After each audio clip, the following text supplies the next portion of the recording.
Sometimes people comment on my live, "You look like you'd be easy to cheat on." And to be honest, yeah, I am easy to cheat on. This might be a controversial take, but personally, I don't believe in stopping my partner from talking to other people or hanging out with certain people out of worry that they're going to cheat.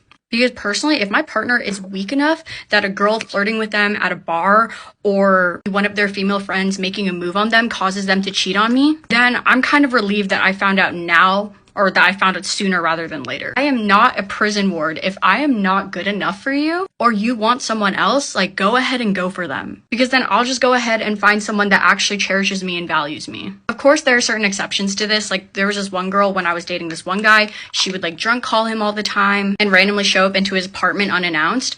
And I felt really bad doing this, but I like talked to him and I was basically like, I don't want to get in the way of your guys' friendship, but I think that since that you and I are like dating now, that you should set some boundaries with her. So I did express my discomfort. I didn't do that because I was worried he was going to cheat on me.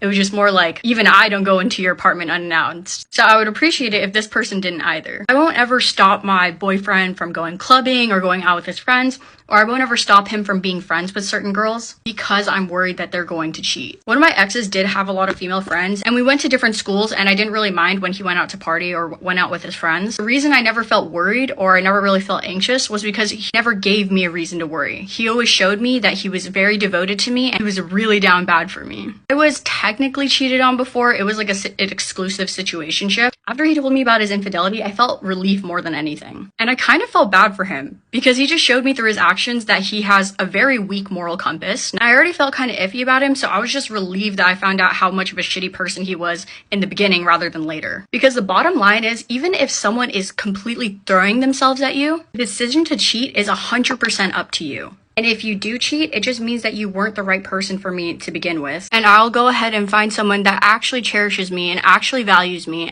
And honestly, I hope that they can find that person that's right for them in the future as well. Of course, if one of your female friends is throwing themselves at you and is begging you to cheat on me with them, then in that case, I think for the sake of setting boundaries, you should probably cut that person off. When one of my friends got cheated on, he kept on asking me, like, what's wrong with me? Why wasn't I ever good enough? And I hope for anyone that's ever been cheated on, you realize that you're never the problem. The other person is. Because if they're weak enough to not value you and cherish you, then that's their loss. And they're going to have a really hard time finding someone that will put up with their weak morals. And they're just going to live a very unsatisfied life.